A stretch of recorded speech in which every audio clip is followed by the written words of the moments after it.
I have this job that I love, but the owner of this company was just like, I think you're a little too hard on yourself. You probably need to. For you specifically, why does Twitter work for you? I had took a full body mirror photo of myself, and I was just like, and that's all I said. It blew up into like the millions, and I was so surprised. I'm totally going to try that. I'm going to steal that for me.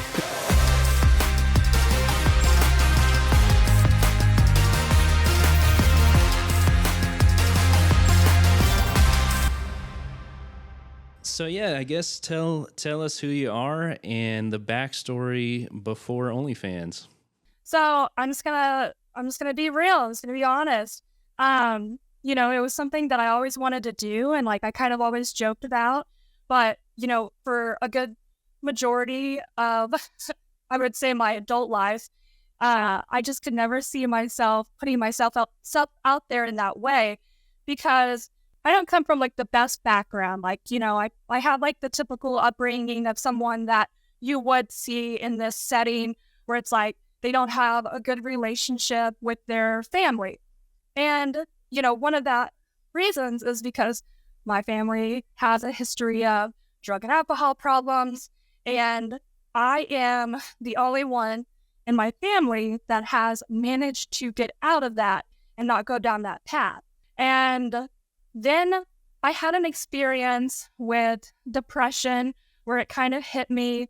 That's a long story. I won't get too into that, but it kind of altered my brain and I started to recognize that I do have depression.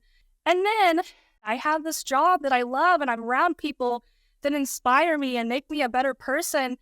But then it's just something just started to click where it's like, am I getting comfortable again? Is this really what I want to do? And, I think I just had a lot of these issues that I never dealt with my depression and really asked myself, like what is causing it? But I guess the owner of this company was just like, I think you're a little too hard on yourself.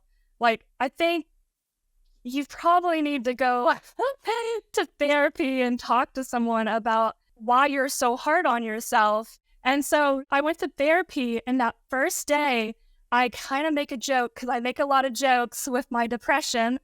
And I was like, you're going to convince me to quit my job. And he's like, well, I can't convince you to do that. Only you can do that. And I kind of I laughed at it. And I'm like, why do I feel that way? Why do I feel like why would someone convince me to quit my job? Why would I even have that thought when I'm in a good spot? And I think ultimately it came down to because I want to work for myself and I want to have my own business and I want to have my own freedom and I want to have control of my life. And for some reason, the only way I can do that is if I can step out of this comfort zone of working for someone else. And I had always thought about OnlyFans. I had joked about it previously, oh, what if I did that? Or, what if I took that chance? And I've always been very expressive with my body. I'm not shy. And so I decided to do that. And I did that kind of during a really low point in my life. I wasn't in the best place mentally when I decided to do it. And I know some people would judge me for that and say, you're making a mistake. But since taking on this journey, I've continued to grow as a person. And I've really, my depression, it doesn't affect me as much as it used to. And for a really good example is putting myself out on YouTube and videoing myself. I've documented my journey and my self-confidence and how I feel as a person. And just the other day, I looked at my first video and I looked at my last video and I'm like, those are two different people. But the person I am today, the person that is shown up here today is me. This is who I am. And I feel so good in my body and myself and my decisions that I don't regret anything. I love that. Yeah, I identify with that so much. Yeah, when you were talking, I was just thinking it sounded like you were talking through Cierra's body because I feel like she could definitely... Yeah, with the exception of the corporate part. Yeah. That's my story pretty much. I think I heard you mention at some point that you tried camming for a while. Is that right? Yes. is one of those things when you're trying to figure out what you should do and how to put yourself out there. And I just heard a lot about camming and like that's the quickest way. And so I explored that route and, it was good for a moment. What would you say is like the pros and cons of like camming versus OnlyFans? So with camming, I mean, it's really quick money. People are on there. They're already in that mindset where they want more. And it's a great opportunity to ask for more because if you can, I guess it really comes with self-control. If you can negotiate with them before just doing an act, they are willing to spend more with you. And so with camming, it's like an in-the-moment interaction where you have control of the situation, long as you believe you have control of it.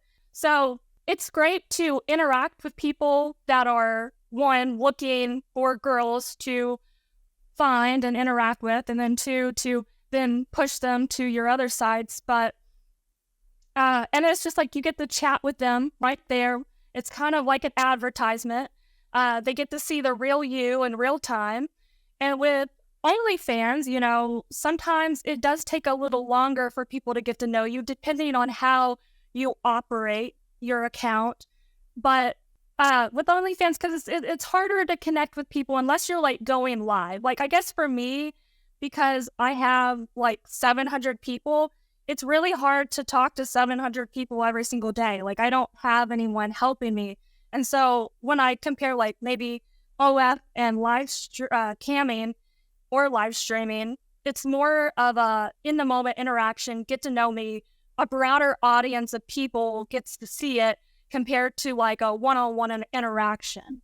And honestly, so something that I did kind of there in the beginning, I don't know if you know of like Lush, like Love Sense is the brand, but they have like a Lush and you can connect your toy and they have what is called StreamMate, and you can set it up where you can stream on like Chatterbait, Strip Chat, and OnlyFans and, Fansly if you wanted. And you could be on all of those sites at the exact same time, connected with this toy, maximizing your reach with people. Gotcha. And so, because you eventually kind of just went all in on OnlyFans, right? You don't really do that type of camming anymore.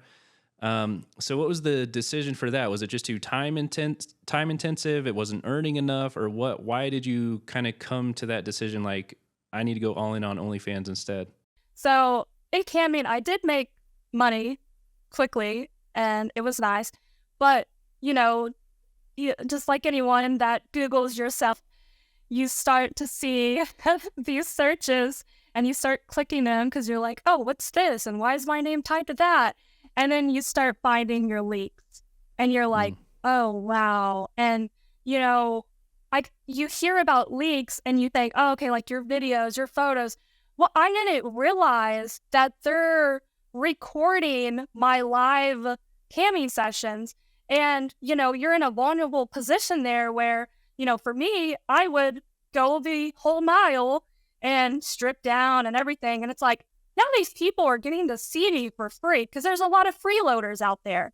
And so I pulled back because I wanted the control and I wanted to, kind of keep it all to a subscription page.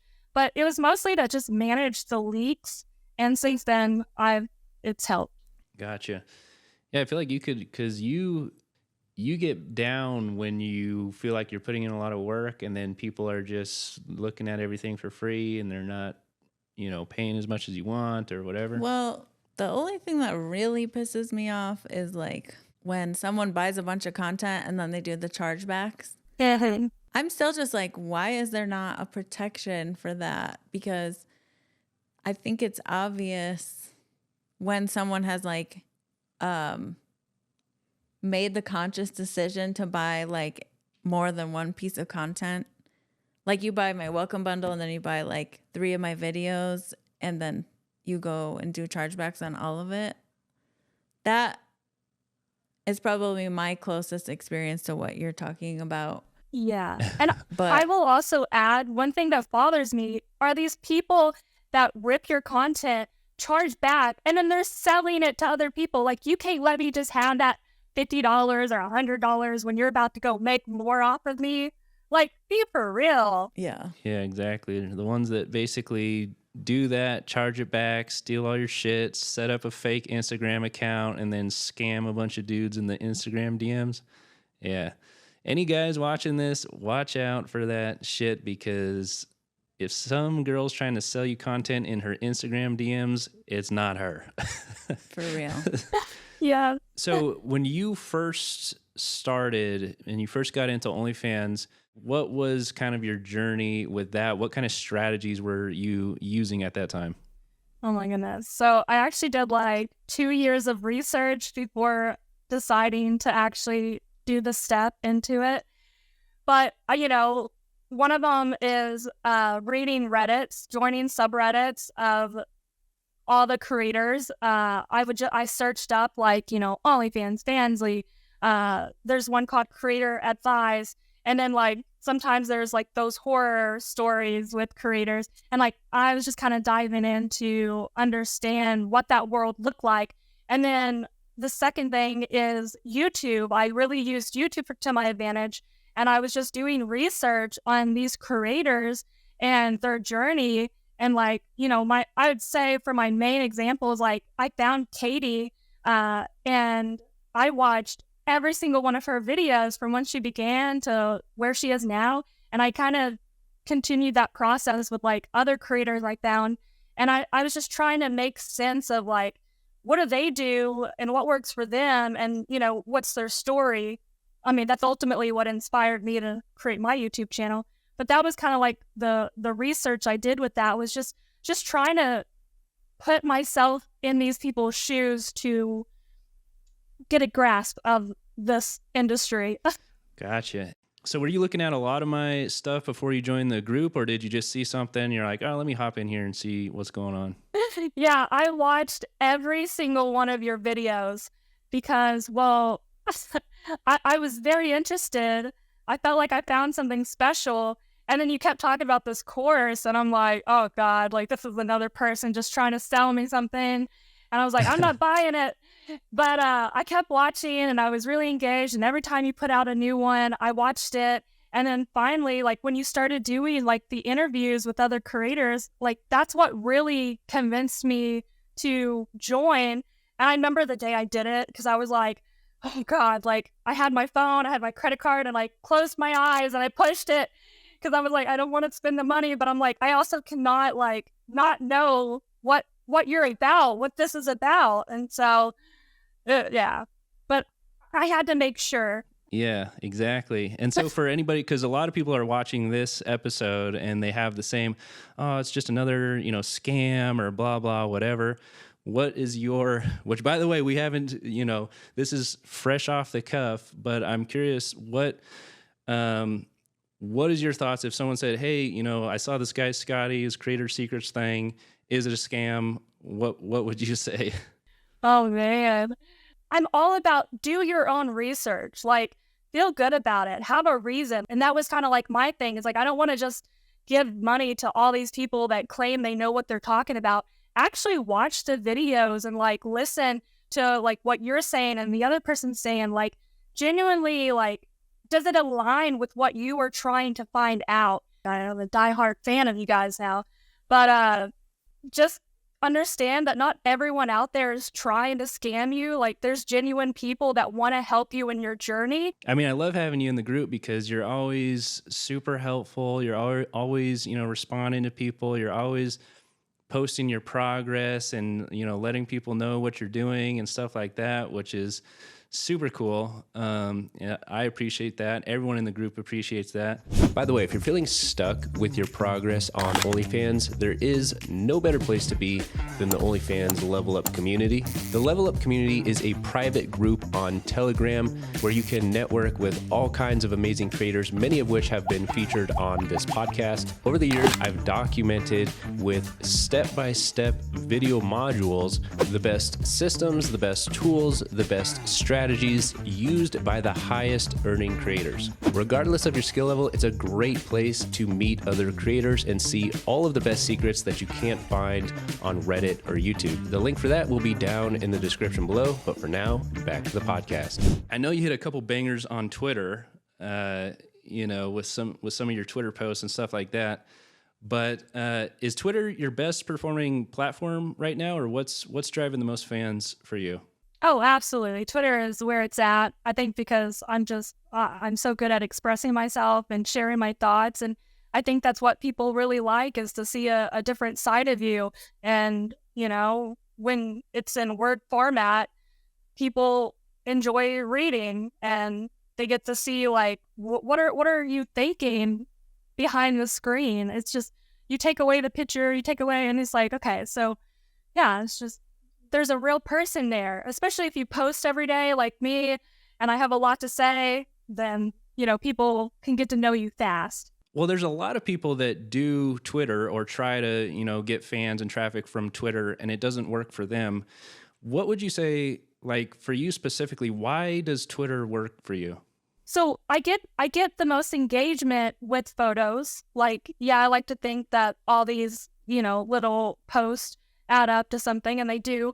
But then also people like to see the person. And so I always I drop like a selfie or drop like a body photo. And I always, and this is my key to it, you can't just post a photo and expect it to do well. Okay, so whatever. It's just another person, another selfie. You have to have an engaging title with the photo to spark curiosity in people. And like one of my best posts to date was like, I had took a full body mirror photo of myself, and the angle of this mirror made me look taller than I was, like next to my bed. And I was just like, how tall do you think I am? And that's all I said. And like all these people started like coming in with what they thought, and it blew up into like the millions, and I was so surprised. But I'm like, it could be that simple. Don't overcomplicate it. If it feels complicated, you need to simplify it, because now you're doing too much. It just has to be simple. It just has to catch somebody's eye. It could be a question. So a while back, I thought of like how that post did really well. And this is kind of where you need to like, be aware of what's working for you. So I had this thought, and I was like, okay, that posted well because of my height. How can I make another post and like try to duplicate that same thing to see if that's what worked? And so I took this photo in my bathroom, had my shirt pulled down. It was safe for work. And I said, guess my size. And it was kind of like, guess my height. But people started like coming in with like my height, my breast size, my weight. And it was just like, so that question, guess my size, could have been answered in any other format. And because of that, it ended up doing really well too. And I'm like, oh, so that first time I did it just by accident, I mean, there was a little thought process behind it, but duplicating what worked ended up, sparking a new idea that also pushed me a little further. And I try to just make bangers like that when I can recognize it. I'm totally going to try that. I'm going to steal that from me. All right. Guess my size instead of height. That's actually super smart. I haven't even thought of that. I felt like a genius. Thanks for that one. Of course. So Twitter is your number one. What would you say is your number two? This is the part where like I've just recently started to branch out, because I was one of those people where it's like, TikTok never worked for me, Instagram never worked for me. I have my YouTube channel, but it's just me being educational. So that was my main source of traffic for a while, which is kind of crazy. But then, I decided to give Instagram and TikTok a chance again, because, I heard people talking about how Instagram's doing really well with the reels. I tried a couple reels, nothing was really working for me. And then, I kind of dive deep into like what's working for me. And it's like, I like to joke a lot. I brand myself as a goofy girl because I make a lot of dad jokes and, I attract that audience. And so I was like, well, why don't I just make jokes and record myself and post that. And, I started doing that on Instagram and TikTok, and I was just repurposing my Instagram reels to TikTok. I wasn't putting a whole lot of effort into it. I didn't overcomplicate it. And with the comparison, TikTok has been doing better for me than Instagram has. But you hear how everyone's so doing great on Instagram, but here I am doing great on TikTok now. And so right now, my second form of traffic is TikTok. So it's working for me there. And that's just repurposing content, not even putting that much effort into it. Interesting. Yeah. Are you kind of reposting things manually, or do you have the automation set up? Yeah, so I'm doing it manually because I'm cheap right now. So I have I've looked at my analytics of when people are the most active, and I kind of have I have an alarm on my phone where it's at this time, post on Instagram, download that video, post on TikTok. And so it's kind of I do that. I was posting 3 times a day, but I'm kind of experimenting with does 3 posts work? Does 2 posts work? Does 1 post work? And honestly, it does seem like if you post more, you get more engagement and more traffic. But posting at least once a day allows you to stay consistent, because that's the biggest thing I also want to say is you miss one day and it feels like all your work straight to the trash. And then it feels like you have to build back up to it. So it's stay consistent, even if it's just 1 post a day. And if you can do more than 1 post, do more than 1 post. But don't don't get too crazy and start doing 10. Yeah, and the rest of us can't hang with Katie, who's posting on fucking 1,000 a day. Oh my God. Yeah, she's what I've tried. I had multiple accounts set up and I've tried to do that. But she's got that down. She's good. I'm still trying to kind of do something similar, but now I've kind of branched off into my separate accounts. I'll just try something different, because I'm running into the issue with my stuff not getting posted because it says that this isn't original content, which it's not. Katie's mentioned how she, I think if I'm remembering this correctly, how she'll just make multiple videos of the same thing, and then that's how she'll spread them out. But like I said, I'm kind of lazy, and I just try to repurpose my stuff. But yeah, that's the problem. Yeah, no, I mean, the platforms are moving in that direction to where it's, back when we all started, or, during the pandemic days and stuff like that, it was just about pure volume, no matter how shitty the content was. And now the platforms are kind of moving more towards volume is still important to a degree, but quality is becoming more important. I think for us, we're really only posting on 2 accounts. We've got all the repurposing automation set up, so it hits, dozens of accounts through that. Nice. So take us through, how do you plan or structure your day? What is everything you're doing? I feel like it's very similar to a lot of girls you have interviewed, or men, where they say every day is different. And yes, that I feel that 100% that every day is different. And I try to have a schedule. I try to schedule days off from social media, but still having stuff ready to post. But I kind of do so for example, when I need to film content, I make it a whole day. My purpose is to try to take as many photos, film as many videos, get as much out as I can, because 1, I look really pretty that day. I put a lot of effort into it. And so I'm maximizing the day by that's my entire day until I wear myself out. The day before that is kind of like a prep day where, I'm getting the outfits that I'm going to wear, the toys I'm going to use, and also just kind of getting into the mental space, which is what I think is important, and just kind of take a hot bath, do my skincare, whatever allows me to not have to worry about it the day of filming. That's what I'm doing the day previously.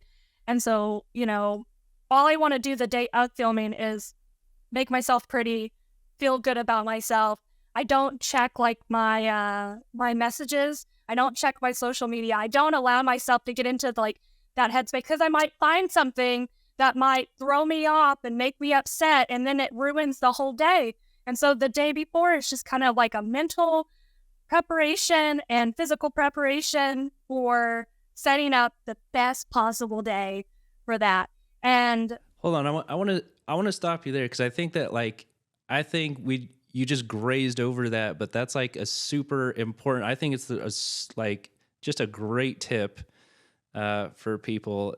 I think that's totally awesome. If you chose one day and that was like your filming day to where you really have to just like be in the zone mentally and just not have anything throw you off. I think that's a totally awesome process to like, the day before to kind of just prep, get your mind right, get yourself ready. And then the day of to not look at the fucking phone is like totally key. I think that's like such a good idea because like I preach that all the time. I'm sure you've heard, but most of us are guilty of it anyway. But if you can just do it for that one day, just not look at the phone for that one day that you're trying to like film and do all that stuff, I think that's a totally awesome idea. But all right, anyway, go ahead. yeah, absolute game changer. When I realized that's I guess I didn't even realize what I did, but yeah, because I'm my best self when I'm in like my own bubble. And it's just when you invite people in, it's like you start kind of feeling a little insecure or doubting yourself, and you don't need to be in that headspace. You need to like show up your best self. And like, that's why I said, get as many photos and as many videos as you can. Cause I like to do a lot of bulk with that, because I'm gonna be honest, like I'm not one of these girls that tries to film like every single week. Sometimes like, because I deal with depression and I have anxiety, I have to maximize that time and I have to capture myself in like that headspace, because that's what I want on social media. That's who I want to be like presenting myself as. And so, yeah, that's really important to me. But then, like I said, that's just 2 days out of the week. After that, it's honestly just a lot of administration work. It is like editing and, I don't spend any time photoshopping or editing my face or body or things like that. When I'm editing, I'm just editing videos for like advertisements and screen grabbing from those videos. That's what I do. Like sometimes I just film and then screen grab photos from that to just kind of have more photos to use. And man, that can take me couple of days just editing things and getting structure. And then I'm sitting at my desk and I have folders for like every part of my body, where it's like feet, stomach, butt, boobs, face. And it's like, is it safe for work? Is it not safe for work? And I just organize it to that extent where it's like, okay, what can I use for my spicy sides and what can I use for social media? And once I get that all together, then like the next day, it's all about trying to schedule it out or have a plan in mind. So like for me, I like to schedule out my content 3 months in advance. And I have like 2 to 3 posts going out every day on my spicy sites. And then what I do during those 3 months to add to my collection of like photos and videos is every day I kind of focus in on like my story, like on OnlyFans, your story, taking like the everyday photos and videos then. And it's like, okay, this is what I look like today. And then, but your feed is already, my feed is already kind of scheduled out. But God, I hope I didn't overcomplicate that.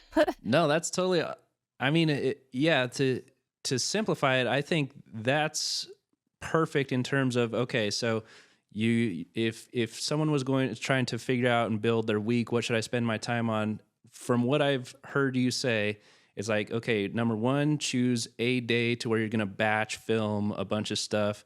Previous to that day, you're kind of just, getting your head right, getting your mind right, doing what you need to do to kind of prep for that day.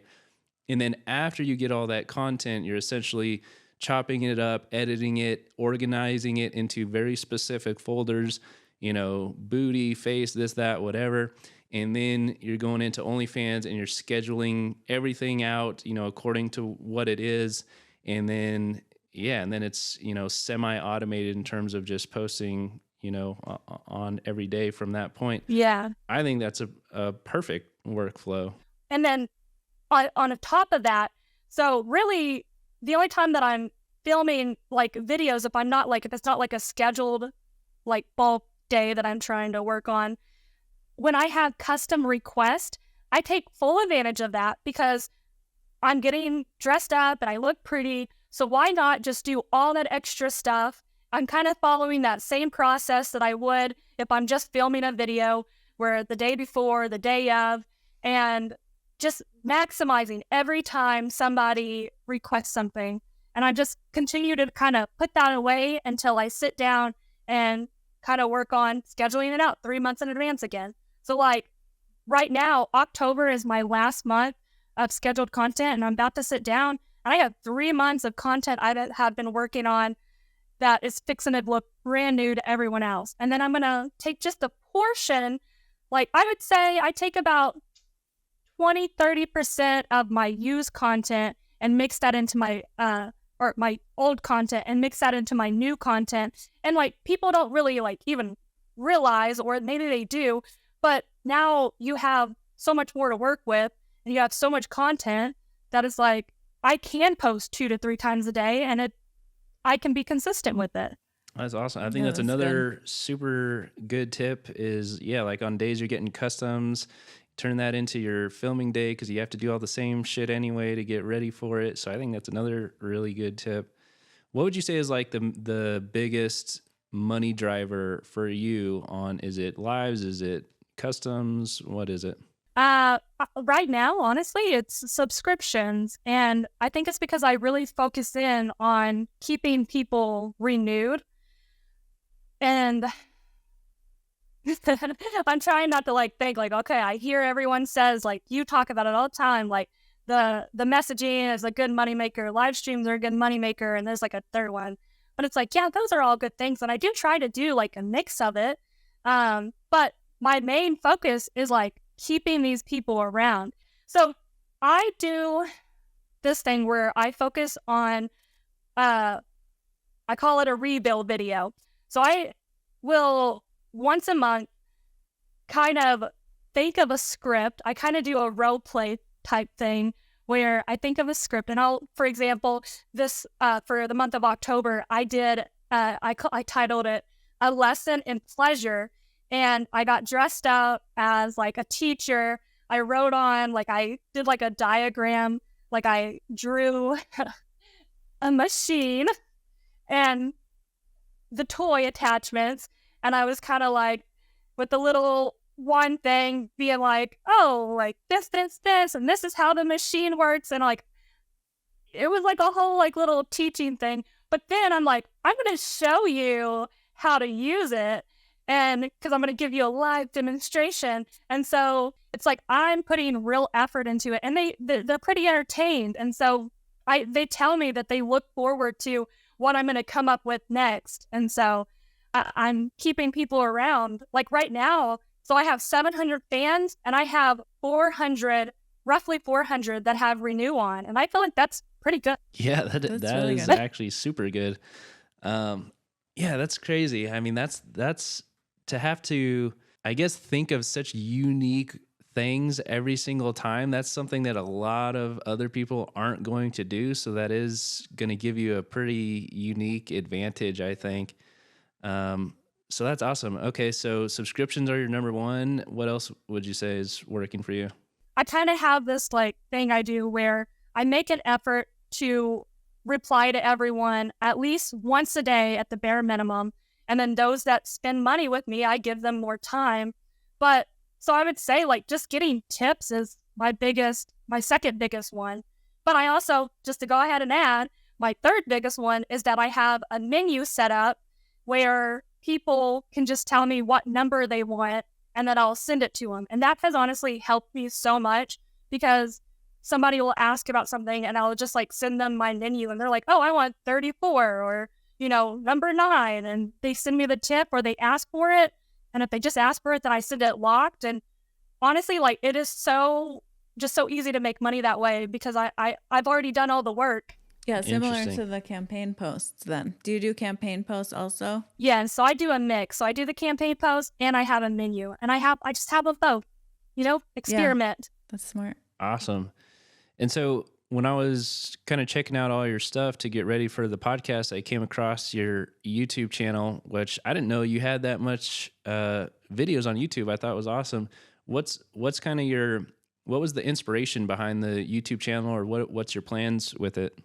Yeah, so what originally got me thinking, because I did all this research on all these other creators and did deep dives, and what I noticed is like you hear all these creators talk about like, oh, like I'm a 1% creator and this is what I do, and it's like, okay, yeah, that's helpful, but it's not helpful for the smaller like percentages, because it's like what works for you at that top percentage does not work for other people that are lower. They may not have that same audience as you, and so in the very beginning, like once I caught on to that, I was like, there's not as many creators talking about like their journey from like what do I want to say? I say low percentage, but say like 15%. They're at the 15% mark and they're like, oh, I want to like, what is the headspace that a creator in this one is in, and 10% is in and 5% is in. And so I was just like, I want to just document my feelings, my emotions, and like what I'm doing that works for me in those moments to other people that may need it. Because I think that's what's so fascinating about, finding a creator that you like or you align with. And it's like, how did you get here? And you don't always get to see those raw parts of them at that, before they got to the top. And I just really wanted to like be able to connect with people in that way. And also just for myself to look back on and like see how far I've come, just like in confidence and knowledge, and, just show this backing that I'm putting in the work. That's it. I'm putting in the work and I'm trying to prove to people, if you just work hard, you can do it. Like, I think I'm just like an average person. I think I'm just like everyone else. Yeah, I have a story that I could tell that, people might be engaged in, but it's like, get rid of all that. Don't even think about right now, you as a person, you are just an average person. How can you do the things to get to where you want to be? And that's putting in the work. You just have to work hard. And that's what I'm trying to prove. It's not about being lucky or having advantages with certain stuff. It's just working hard.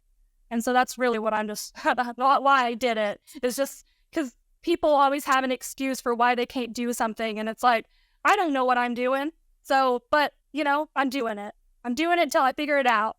That's it. That's awesome. I mean, it's undeniable. Anybody who's been in the group for a while has watched you just keep going and going and going and just climbing and climbing. And so, I mean, you have proved it at this point, and you'll continue to prove it, I'm sure.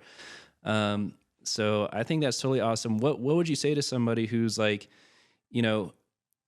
they do have those sort of like limiting beliefs or whatever, and they're like, oh, this is not going to work for me, or nobody's going to want to look at me, or this or that or whatever. What would you say to someone who's maybe stuck in that mindset? You're never going to know until you put yourself out there. Like, I will say, like, even just like talking to them, my biggest insecurity starting out with was my weight. Like, I knew I'm a bigger girl. I was going to wait until I lost weight to do this. And I thought, no, like, there's going to be people out there that love you for who you are. And it's like, honestly, what I've come to realize is like, people really like the person, like the personality behind the body. And like, I have some feet guys that tell me like, it's not just all about the feet, it's about the persons the feet are connected to. And I'm like, that's so funny.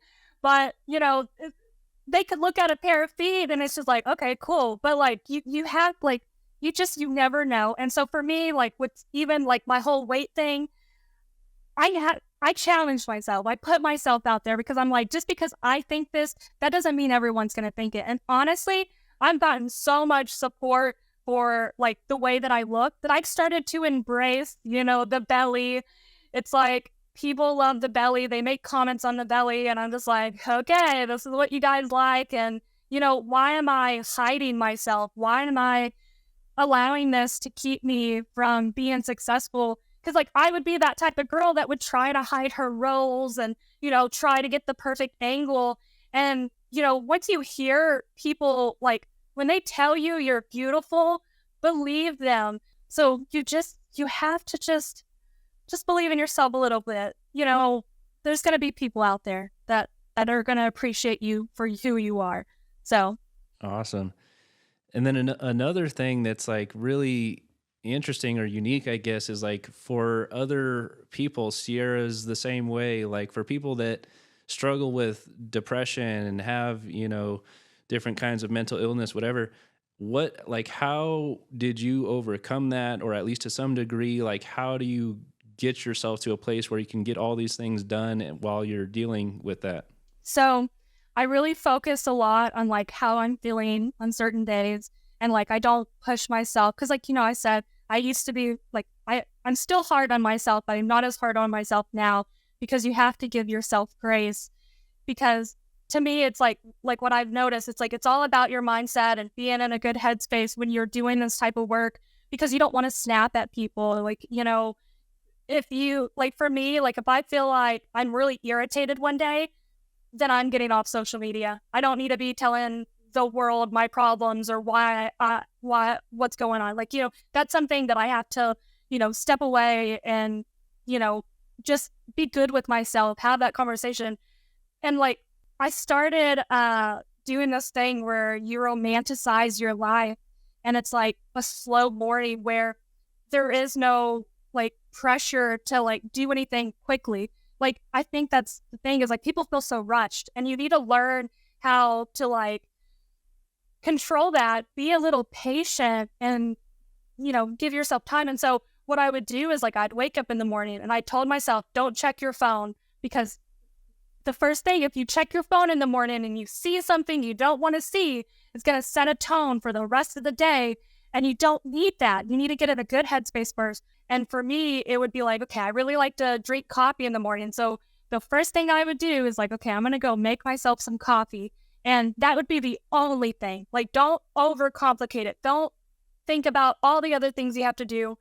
But make your coffee, drink your coffee, you know, or tea or water or whatever it is, and just sit there with yourself and just like, you know, find things to be grateful for, and think about like, what do you want to accomplish today? What is it that you need to get done? And after you finish your coffee, then maybe look at your phone, and then maybe go do the things you need to do. But like, try to like slow down. I think that's the problem, is you get in a rush, and you just need to just be patient with yourself and allow yourself like time to just feel good. And that's really what I focused on, is just learning how to feel good, getting in that good headspace. I think that's perfect advice. Specifically, I'm always harping on the phone thing, but that's like my favorite thing to like get into. But what do you, because you get into those zones where you want to bed rot and all these things that she was talking about. So like, what is your techniques, strategies, or input on that? For me personally, physical movement is key. Like, I need to be outside in nature, walking around, going to the gym, moving my body in some capacity, or else like it's automatic bed rot zone. And I don't know, like the whole list thing, some people find a lot of value in having lists and all that. I find lists overwhelming, and like it just triggers my ADHD. It helps some people with ADHD. It does not help me. I want to add, because you said ADHD. Yeah. I have ADHD as well. And like, because sometimes I get too focused in on things, and like, I can't, that's why like I say I can't overcomplicate it. I have to simplify it. And with me, what I started doing, something that did work, and I forgot about this, is three things.